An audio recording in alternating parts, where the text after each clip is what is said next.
It's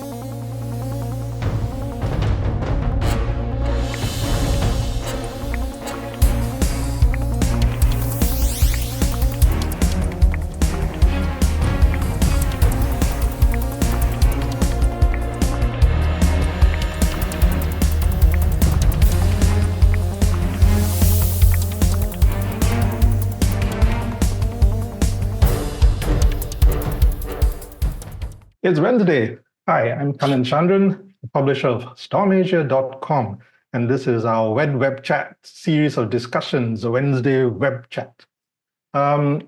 This series has been ongoing for quite a while, and we've done maybe about 80 plus discussions covering a wide range of topics. And today's discussion is on entrepreneurship. Entrepreneurs without borders, that's the main talking point of the session. One of the key things that we want to try and figure out today is what does it take to be an entrepreneur in this day and age? How different is it? But key to all of this, I think, is the importance of trying to understand what is the mindset of the entrepreneur in today's context where there's so many disruptions, so many changes taking place. Howard Stevenson is known as the godfather of entrepreneurship studies at Harvard Business School. He defined being an entrepreneur as the pursuit of opportunity beyond resources control. In other words, working with limited resources, bootstrapping and things of that nature, where for the entrepreneur, it's themselves, maybe their collaborators, amount of money, an idea, and let's go with that and see where that goes. Today's panelists, we have Joshua Chin, who is the co-founder of Chronos agency. It's an e-commerce marketing agency based in Singapore. Joshua started out in the dorm at NUS, National University of Singapore, where he built up his business. We've also got Ray Ang. Ray is a third-generation family member of the Hoover Melamine industries. He's one of the largest manufacturers of sustainable dinnerware in Malaysia. As a director of the family business, which was established in 1969, Ray has expanded the reach of the Hoover and the other company, Zmoments, to 44 countries. Ray and his wife set up Sweetest Moments in 2006, one of the largest customized pastry gifting companies in Singapore. And we've got Alan Cheung, who's just flown from Hong Kong into Japan. Alan is a serial entrepreneur who recently founded GreenAcre Capital Management. It's a property fund that focuses on property development in Asia, Japan, US, and UK. He also founded Blink Community, a leading co-working space and business services provider with locations across Tokyo in Japan. All of you are members of a community that has come together recently, right? The Entrepreneurs Organization. You had a big meeting in Singapore. Tell me, when entrepreneurs get together, what do you guys talk about? EO actually has a history of almost over 30 years. For most of us, actually, the entrepreneur journey is quite lonely. A lot of times, we see an opportunity, we just have a crazy idea, and we just run with it. And what it ends up is, we come into difficulties that sometimes we can't even share with not just the people in the company, not even with our families and what have you. And they're quite, you can say, unique. But in fact, they're usually quite similar across entrepreneurs, across industries, across the world. And EO, Entrepreneurs Organization, was formed because we realized we are a little bit unique. And it's formed as a peer-to-peer organization by entrepreneurs, for entrepreneurs, for us to learn from each other based on our experiences and perspectives based on our diversity. Okay. So it's a lot of sharing that goes on during these this sort of big gatherings, or is it about meeting new or trying to find new opportunities? Oh, maybe I can chime in. Yeah, so great. The recent Global Leadership Conference mainly is to train the incoming chairs and the president for the incoming term. But having said that, this kind of conference is a melting pot because we have coming from various countries, different industries. We organize events for them mainly for connection. So in all entrepreneurs, for me, especially having a global business, we usually talk about the real on-ground economic or political situation in their countries. Example, I recall two of them actually came from Ukraine, and that's the best time for them to ask what is the on-ground situation, rather than all the reportings that we need to decipher whether it's fake or it's real. So that is the greatest benefit or that I gain out from such big conferences.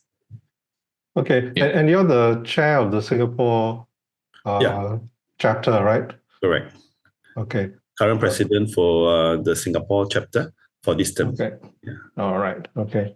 And where did they come from? All the gathering for the recent session.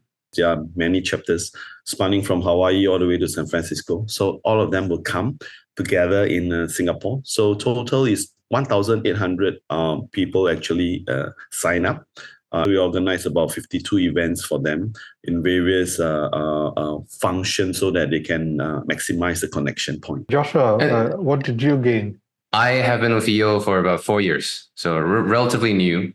My business is about 6-7 years old, and only went full time in my business in 2019. So the benefit that I get as a newer member and also a newer entrepreneur is that I get to speak with, experience vicariously through people like Alan and Ray, who's been there, done that, way ahead of me, not just in their careers in business, but also in their personal lives as an entrepreneur.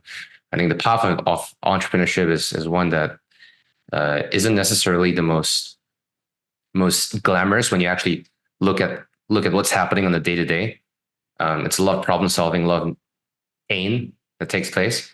So there's two types of learnings that take place, in my opinion. There's structured learnings where you listen to a really cool speaker on stage and you pick up one or two things that you can take away to execute on. And then there's unstructured learnings where, like Ray mentioned, the 52 events that our chapter hosted for visiting members from overseas, all of them entrepreneurs. We get connected with people from different backgrounds and different industries and different parts of the world and learn from them in a fairly unstructured manner with common shared values like trust and respect and shared principles of confidentiality, so that when we meet for the first time, there's something we call intimacy that takes place. And the conversations go deeper, more practical, and more impactful, quicker than most conversations that we would otherwise have. So that's my experience. Okay. So it sounds as if networks like EO are quite useful in breaking the ice between people. You kind of assume a certain level of understanding already. So does that mean you get into whatever you want to discuss quicker and faster? Is that a benefit of that? Yeah. We get very private very quickly and very intimate, which is where the real value in conversations come from, at least in my opinion. We can talk about the weather all day and what we ate last night for dinner, but none of that's really going to change our lives. But one perspective change can mean a lot. True, that's very true. So is there a lot of mentoring that takes place within EO, or is it's just a community and then you go do your own thing? When we look at EO, we actually don't just look at business. We look at 360, the business, the family, and also the personal self-improvement. So when I explain that, then you understand it's not as simple as business mentorship in that regard. We certainly have mentorship programs.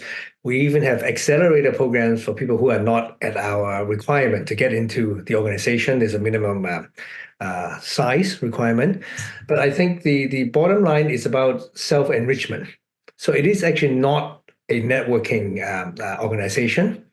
It is, like I said, an organization by entrepreneurs for entrepreneurs. We do not solicit each other for business, but just because of different perspectives, it's exactly like you said. You come across different people on your show, and the difference in perspectives usually gives us inspiration. And as a result, it makes it makes for internal transformation, whether or not it's yourself, how you deal with your family, and definitely breakthroughs in the business moving forward. Okay. Just going back into the business side of it, you've Ray, yours is a family business, right? And you started off in that, but then you also developed Sweetest Moments subsequent to that. Joshua, yours was started in the dorm, and Alan, how did you start yours? I'm a late entrepreneur, Okay. just to tell your audience, it's never too late. I only started my business when I was 38. I've always been in corporate life, but actually, there's no time better to do entrepreneurship as you get later in life. Also, I believe there's sometimes incidental entrepreneurship, and sometimes there's intentional entrepreneurship. Accidental is you're young, you try something, it works, and suddenly some people don't even finish school, right? For some of us, it's intentional. And if you look at how business has evolved, how technology has connected us together, and you talked about across border, we actually don't need to build the whole team together. A lot of times it's outsourcing, collaborative. So things move a lot faster. Things can move a lot easier just with the switch of a button. But mostly it's because of network and resources. And I really believe the older we are, what do we have? We have wisdom, we have experience, but most importantly, we have a network of people and resources that we can work with. When you have an idea, when you get older, we can call It's people 2 up and o'clock. put it together in that regard. So it really, I think, accelerates and gives people even more potential to do entrepreneurship as you get older. Not to think that everyone has to start at 16. Okay. Joshua, for you, did you already have that network when you started? Yep, rich parents. I'm kidding. I wish. I think the secret to success, rich parents. And for those who unfortunately don't have rich parents, well, here's what I did. What I realized fairly early on was that the things that compound are things like Alan mentioned, network, your skill sets, experiences, know-how, and also the flip side of it, the failures, the learnings, the shortcomings. And I went out very early on seeking those compounding assets that are a little bit less tangible. And I didn't have any money to begin with.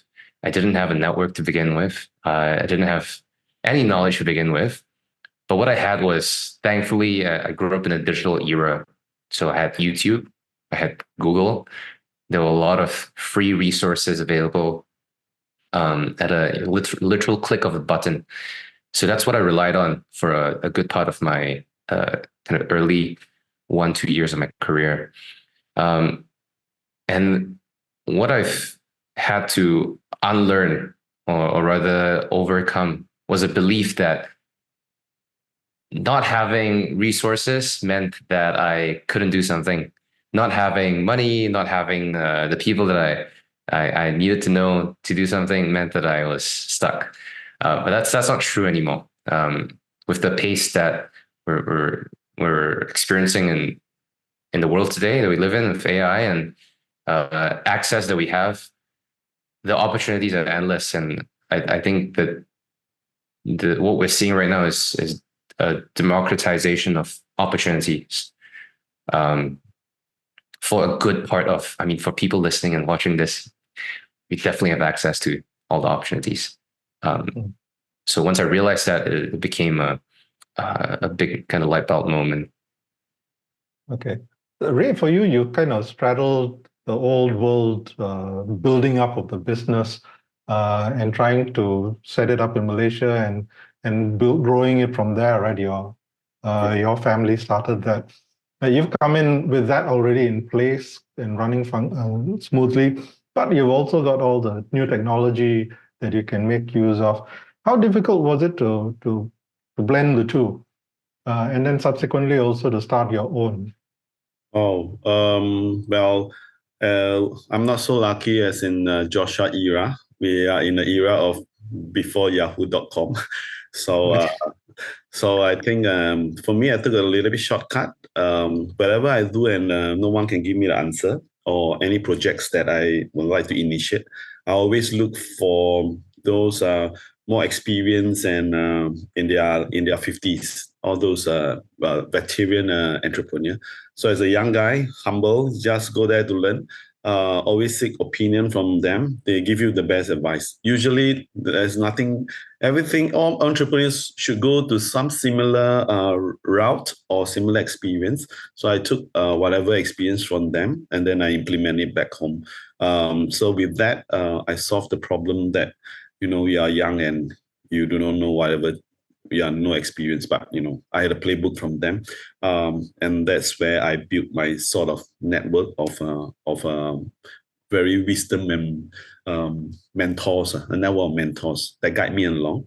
And whatever new venture, actually, just follow the best, seek advice from the best. You usually should not go wrong. Yeah. So when it comes to a new venture, how do you spot it? I suppose this applies to all of you. How do you spot an opportunity, and what's the process then in terms of, okay, this is an opportunity, now what do I do next to develop it? Do you have a dream and then you work towards that? Do you look at what's available and then you just build on that? How does it work for each of you? Very sincere on it, yeah. I think two things: trend. In different era, there should be a certain trend. So trending is one important. Second, I only invest or I only work on projects that there's a need rather than a one. So whenever there's a need in service or product, most likely it's a matter of how you package it to get to where you want to be. So these are the two things that usually is important to me before even I set foot in the project. Okay, all right. Joshua, how about yourself? I'm at an earlier stage in my business career, I would say, which means that I'm very much so in an operator seat, which also means that I have a very limited amount of experience. So I direct all that I can into one single venture, which is my core business. And we're on a mission to be the most trusted growth marketing partner to high growth brands globally. Right? That's a core. And anything that comes about as an opportunity that supports that core mission is then given that initial filter, that green tick, that okay, that's worth looking at. Let's see what this is all about. And if it fits that initial criteria, it's typically a matter of opportunity costs of who the usual who, what, when, where, because the why is already kind of deciphered there, and so for that same reason, I am not a great predictor of trends, nor am I a great kind of trend spotter. I'm a really good executor, and once I'm a good second mover, essentially. I'm not a good first mover, and I've learned to play to those strengths. How many things do you look at before settling on what Chronos agency does now? Well, let me give you the PR answer, and then I'll give you the real answer. The PR answer is I wanted a way to create value, not just for our clients and the people that we worked with, but also the team that we would end up building. I wanted to build an environment where I would be personally proud to be a part of, that I would carry my logo as a kind of flag of pride. So that was the kind of core principle that we built the business around. And I realized that Shopify was growing very rapidly, which is the industry that I operate in. And I wanted to be in an industry that was growing quickly. As a kind of second mover, I wanted to be the person selling the tools versus building or looking for the gold, right? So to say. So that was the reason. Now the real reason is that it's haphazard. Prior to Chronos, I tried a bunch of things that didn't work. I would span being a professional player to card counting and blackjack to price action stock trading. And I even had a bit of a hand on penny stock trading as well. A lot of random ventures that didn't pan out, didn't work out. And that kind of the fundamental theme was that I didn't feel that I was creating a ton of value, and I couldn't grow and learn and compound skill sets in those arenas until I ventured into marketing, and that's where I fell in love. How soon after starting something and it's not going the way you think it's going to go, do you make the decision to stop? Well, within that scope of the mission that I'm embarking on, there are a handful of so-called ventures that I've also killed, quite recently as well. And I'm not good at this, frankly speaking. But what I've come to realize is that there's two sides to it, right? One, there's a numbers component, which is the numbers don't make sense anymore. We don't have a business model that's going to work out, and that's based off numbers. On the other hand, there's the gut feel, and I think that's the part that's the toughest to explain. But I think Ellen and Ray will agree that there is a component of gut feel that tells you, that intuition as an entrepreneur, that tells you that this is something we have to push through versus something that we have to kill. And it's hard to explain, but there's been times where I had to lean into that and make a choice.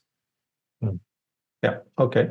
So Ellen, everybody wants to hear from you. Culture with age, and to be honest, I've had my numbers of failure, and again, truthful answer. I actually think no one knows whether or not an idea is good or bad. I've seen ideas that we all thought good and worked out poorly. I've also seen ideas where we thought was bad ideas and turned out to be unicorns in that regard. So to answer that question, I think the art of entrepreneurship is to get the idea and to collide it with the real market as quickly as possible, as cheaply as possible, to test it. That's the only way you know the answer. That's the only way you can tweak it. That's the only way you know whether or not it's good or bad. We'll get burned a few times. That's why we have to say fast, and we have to say not expensive. And I think to answer your previous question, actually, I'm answering one of the Q&A question about a failure. One failure is I was too slow. When the idea came, I don't want to get into details. We were just too slow, and someone else took the market. So a lot of times the regret is inaction or being a little too slow. And that's what entrepreneurs are supposed to be, fast and agile. Okay. So you may be familiar in your own turf, and you understand the lay of the land, the dynamics of it, and you could probably bring something into play a lot quicker. But when you are straddling borders, it's another issue, right? You're not in that country, you're not operating there, you don't understand it well, but you think there is a need. Do your points of reference alter then in terms of how you decide on whether you get into a market or not? What goes through your mind when you're trying to take something that works where you are into another territory? Alan? Okay, I'll raise them. Okay. For me, I actually see the borders as barriers to entry. So for ones that we actually can find a comfort zone, it actually is a competitive advantage. Now, whether or not it's a linguistic difference, legal difference, structural difference. I think, on your topic about entrepreneurship across border, if the government has been less proactive about facilitating globalization these days, it's not going to stop. Consumer drives the need. And entrepreneurs always fill the gap.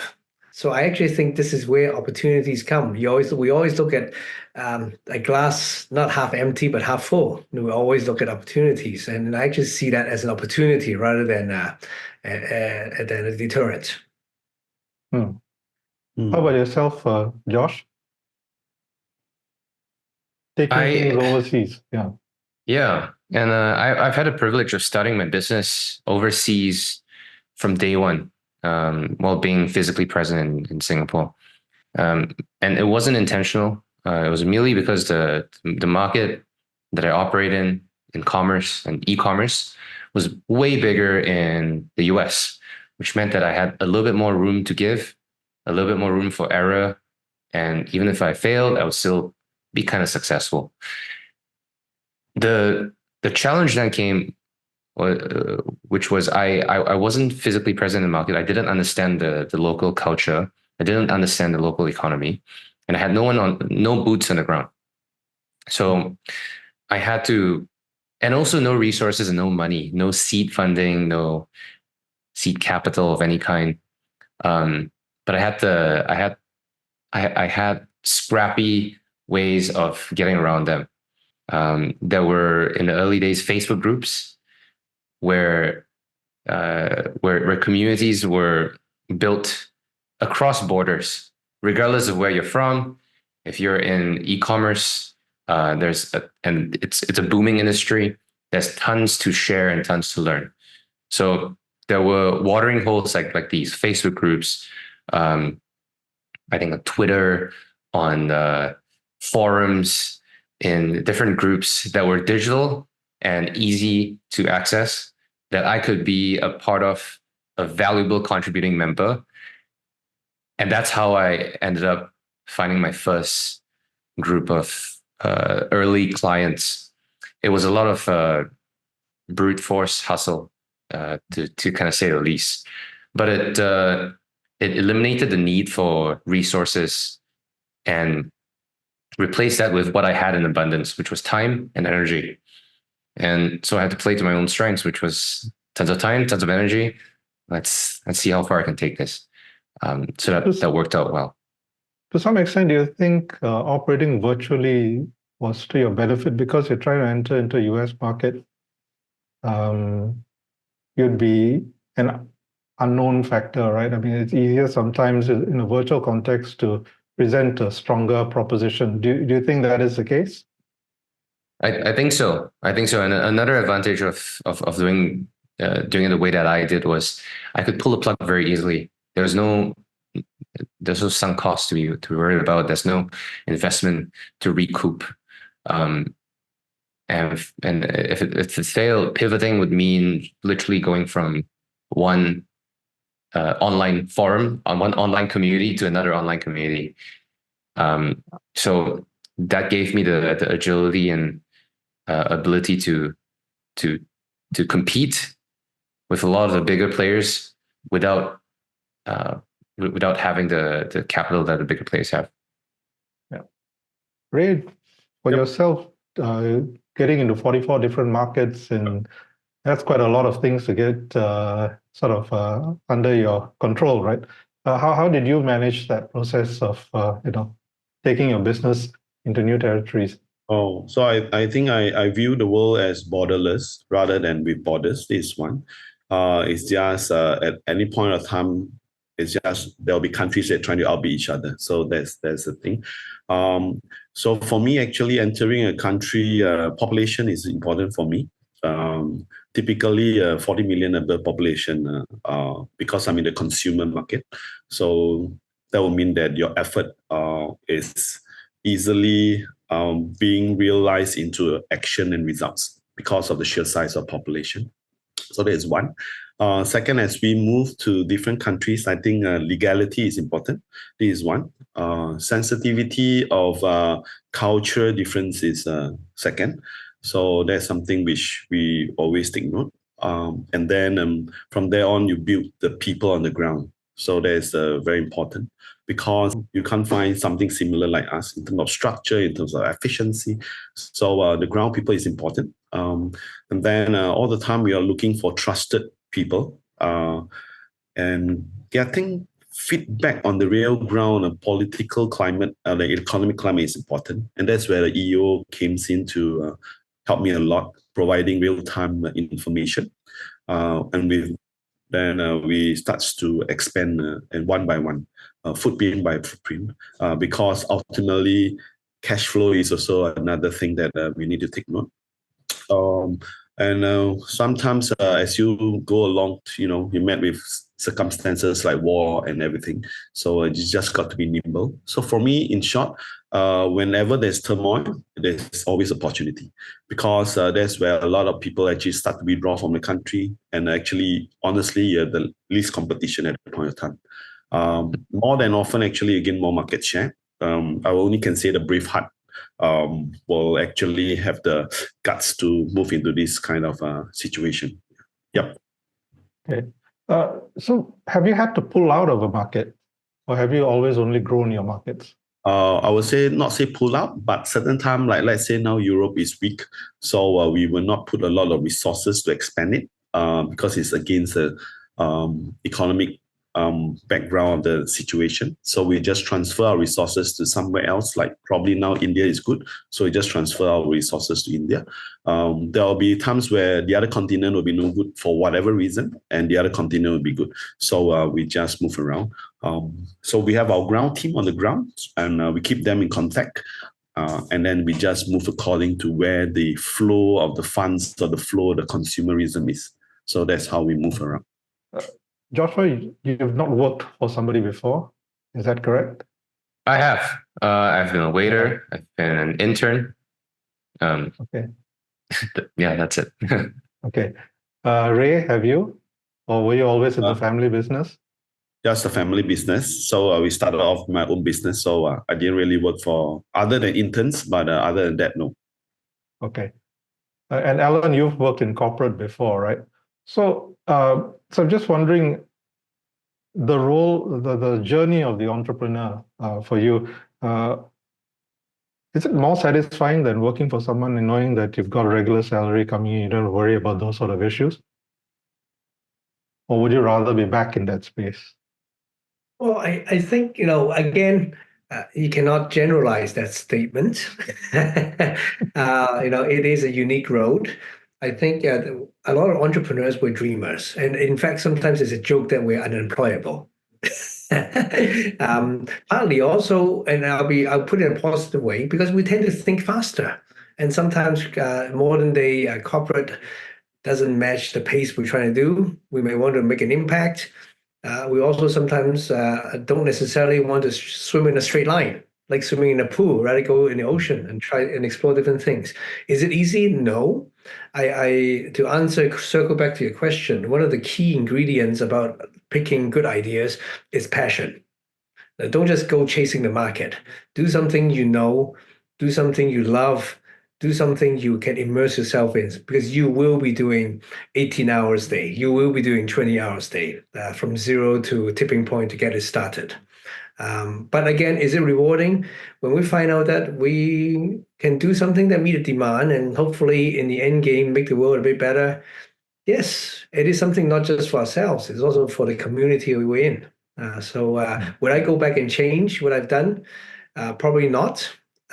Is it easier? It's definitely 10 times harder. Is social entrepreneurship something that all of you have in mind? There's things like impact investing, where you not only invest in something and make it grow, but also serve communities once you're over there and build, help those who are in need of assistance. That's sort of social entrepreneurship. Is that on your agenda of things to achieve as an entrepreneur? Ray? Yes, so let's say for Sweetest Moment, so being in the celebrity space for baby shower gifts, so kids and children are the one of the largest clientele that we have, and often than not, we saw many children who are not as lucky as us, be it a single family home or kids without someone to share their birthday or celebrate a birthday with. So with that, we actually contribute a certain amount back to homes. We work with them. And we hope that there will be a sort of impact from company perspective. The other thing is that we also start to venture abroad. taking care of kids in Philippines. So that's where we also start this journey, and it's part of and we include our workers to be part of the program. So that's be more inclusive. Baby steps. So, but then I think that's the right direction for us. Okay, cool. All right. Joshua, how about yourself? Yeah, that's a good question. A little bit of context. I grew up in a not so well-to-do environment, and so the primary motivation in starting my entrepreneurship career was to make as much money as I possibly can to secure financial security for my immediate loved ones, right? My immediate family, and also hopefully my next generation, if that comes around. That was the only thing that I had in my mind for a good portion of the first few years of my journey. And once I've gotten a bit of stride in the business, then the broader question is, all right, now what's next? And what I've come to realize is there's two ways that I could create an impact. One is a reallocation of resources, which is just donation, right? Find the most efficient charity and donate money, as much money as I possibly can to that charity. And that's the most passive, in my opinion, the most passive way of creating an impact. And it is something that we do. Not on a business level, on an individual level, between me and my co-founder. On a business level, I've kind of realized that there are skill sets and assets that are unique to our business that allow us to create an outsized impact on not just the clients and businesses that we work with, but the people that we work with as well. So on a very small scale, we've started experimenting with pro bono marketing services for social enterprises and nonprofits. And that's one kind of way of us experimenting of giving back to our community. What I want to eventually turn this into is a larger vehicle for opportunity, for change. And I've been given an opportunity to come to Singapore from Malaysia. I was born in Malaysia, to literally change my life in one decision. And I've been afforded this opportunity to grow up in a very, very structured and very efficient environment, and learn all the things that I've learned along the way. But not many people have that, both back in my hometown in Malaysia and also in many countries in Southeast Asia. But we have the ability to train, coach, and build skill sets in people who are willing to learn and create a career for people, and in return create an impact in the communities that they serve. I think that's meaningful. The full details are not fleshed out yet, but we're calling it a Chronos Academy. Okay. And that's a longer term plan. Okay, it's a work in progress then. Yeah. Okay, Alan, in your sort of endeavors, social entrepreneurship on the cards? Yeah, well, I think echoing what Joshua and Ray said, I think there are two things I can share. It's about stage of life. Entrepreneurs in general are people who want to make an impact. And of course, when you start, you focus on your business, you 10 times your business, you scale it, what have you. And there comes a time when we feel, what's our purpose in life? And as you get older, there's a time when it's not about making money. It's about how do I make an impact to society. So you actually do see a lot of entrepreneurs switch mode from business entrepreneurship to social entrepreneurship as they get later stage in their lives. But there are multiple forms. It's not just as simple as donation or maybe pro bono. I mean, I actually believe there are also a lot of indirect forms. Indirect forms in the form of maybe sometimes it's about mentorship, job opportunities for people who actually are in need. education, mentorship, and also the other one is actually social impacts through your employees. Sometimes if you give the opportunity for the employees to help things that they are passionate about, it doesn't have to be what the founder is passionate about. Like give that the opportunity to drive it, give them the resources to do it. I think that's much more interesting than just centralized way of looking at it. So I think that's one. I'm sure we can share a lot. And one more I can share. EO, in fact, in Japan, we've had a number of chapters set up in suburban areas, which you wouldn't have thought are business centers. These are by entrepreneurs who want to bring this idea back to their hometown. And the noble idea is not to serve other entrepreneurs. The noble idea is to help them create entrepreneurship, create job opportunities, give the town a chance. So I think there's all these that are possibilities beyond just business. I agree with you. And EO actually is doing a lot in that regard. Very good. Yeah, excellent. Just to wrap up the session, if each of you could just sort of give 3 key priorities that that you think are important to bear in mind as an entrepreneur for those who might be venturing into the space, or tomorrow's entrepreneurs, or even those who are already in this space, just to get a later in life lesson on it. What would the 3 key priorities be for each of you? Let's start with Joshua. All right, least amount of experience in this room, but here's what I've picked up at least, and something that it's a good reminder for myself as well. The first thing is that I'm not sure where I came across this, but the quality of questions that we ask are often more important than the quality of answers. Because the better the questions, the better the answers. The answers are all there. It's about how it's about how we ask the questions and what the questions we ask. A good example of that would be, why is this thing so hard? Versus how can I make this easy? That's a great question. So that's one. The second is to Alan's point earlier, it's a lonely road ahead. Entrepreneurship it can be, but it doesn't have to be. That's why tribes like communities like EO help. It doesn't have to be EO, but I think finding a community early on is definitely a good move that I made. And the third is it's never too late to pick up new skills. It's never too late to get your hands dirty and learn new things. First, you got to be focused. So if you realize that along entrepreneurship, once you get some traction, there's a very high tendency that you defocus. And that is always the start of the problem. So be very focused. Second will always be nimble and flexible.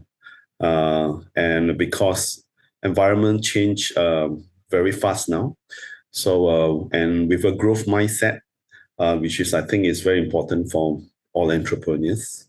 Third here will be that I will feel that if you're not sure, don't guess. Seek for opinion and mentors' advice. Most of the time, they have already been through and there's already a given answer. That's the shortest cut to entrepreneurship, actually, in my opinion. Don't guess, and so that you won't fail or any setback. Just seek advice, be humble. And there'll be a lot of communities especially in EO, that they're willing to share, totally willing to share their dark secrets, their family, their recipe, everything. So they are very willing to share and always come in a collaborative mindset, I would say that. As you see how we progress, you realize entrepreneurship is actually not technical. It's a concept and it's a mindset. So I always share these 3 points, happen to be 3, which I'm going to write a book about soon, I'm sure. The 3 lines are no fear, no boundaries, no regrets. Okay. You got to be not afraid to try, no boundaries. Usually the limiting factor is self-limiting. And thirdly, no regrets for trying. I think these are the things I always share as an entrepreneur. Okay, great. Ray, Joshua, and Alan, thank you for sharing your insights into the lonely journey of the entrepreneur, which doesn't seem to be the case with all of you being part of Entrepreneurs Organization. It's great to have that community, though, and I think increasingly, if people who want to venture into this space realize that there are opportunities to tap into different groups of communities, I think they will find it less of a burden, less onerous to take that step. I think the entrepreneurs are the ones that build so many things that the world needs, and without them, it would be poorer for it in a much larger scale. And thanks to you guys who are doing so much for this space, and also EO for also bringing in the community of entrepreneurs and helping sort of chart a direction of sorts for the community. It looks like the entrepreneurs are likely to come forth and participate more in society and the growth of the world.